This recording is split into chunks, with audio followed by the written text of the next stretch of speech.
Uh, uh, uh. I know. A lot of complaints. No uploads, nothing. Why? My internet has been down. Yep, you heard me. Internet has been down since like yesterday, and I was supposed to upload a Golden Kamuy video yesterday, but well, I guess I'll upload it now. I don't have a choice, but okay. So let me talk about this episode. I really loved the ending. One of the coolest ending I've seen. Like one of the coolest prepare to fight scene I've seen. Like just gotta say that. But also, this episode had one of the most weirdest fighting scenes in all anime I've seen. Like this has to be one of the weirdest fighting scenes in all anime I've seen so far. Like just the way this whole fight scene took place between Sugimoto and the other guy. I forgot his name. Uh, Honma or something. I don't remember. Something like that. But yeah, the way this whole fight scene took, it was so weird. It was just so weird.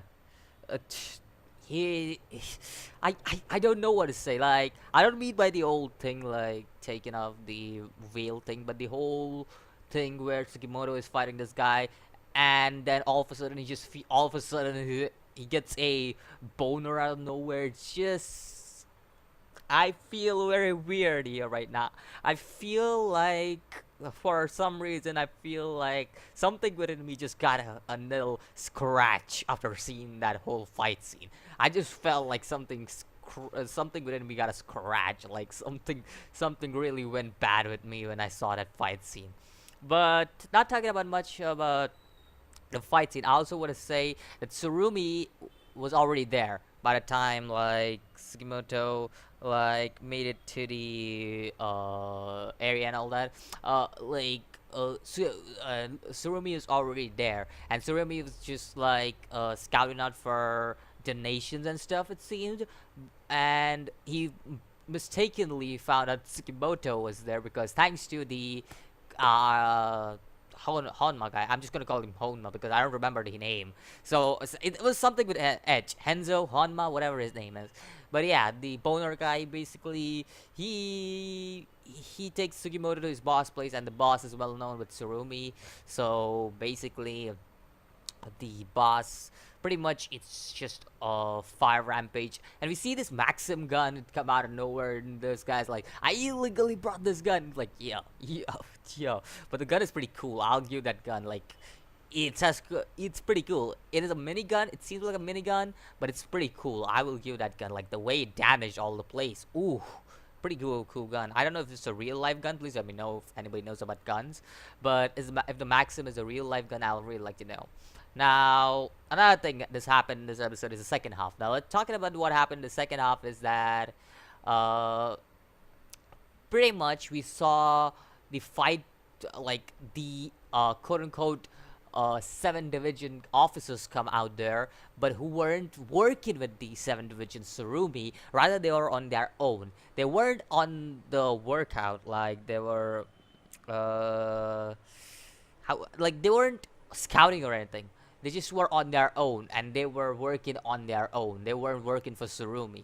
So basically, they found out that the guy with Nihei, the officer with Nihei, the Tanigaki, they found him out, and basically, they uh, they didn't want to kill the grandma and the like they wouldn't want any witnesses of this, so we see that one of the guys is a very good marksman, and I don't see why you don't want to witness this, but I guess I can understand if it's the case of like, okay, if Sugimoto comes out, he finds out and all that, but it's still like this, like it's still a questionable thing that why do you don't want witnesses, because witnesses is quite like if you're doing this, but uh witnesses is like this, like even if you're doing this, you have to kill somebody, and you like the grandma, and you didn't want to kill somebody, so just like I guess I could let it pass. It's not a big deal for me.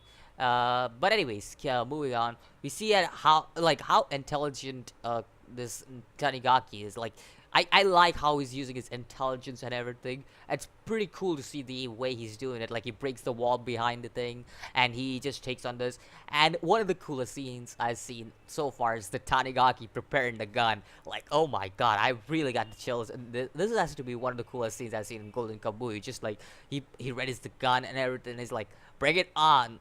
Like, yeah, it's just one shot, but I will make you regret that you missed your first shot. Like, cool, like really cool. Now, moving on.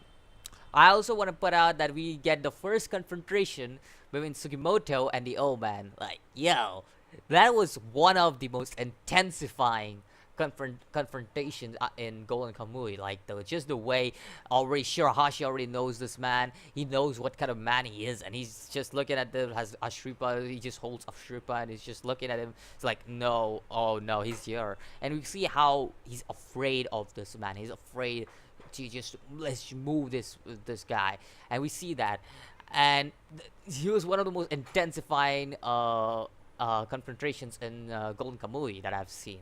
So yeah, it was a pretty cool episode all over. Just a one weird fight scene, which I really, that made me very uncomfortable. Just I'm gonna say it. But yeah, let me know what you think about this episode of Golden Kamuy. Let me know what you think about the officers, and let me know what you think about the fight scene, obviously. And I'll see you in the next video. As always, peace.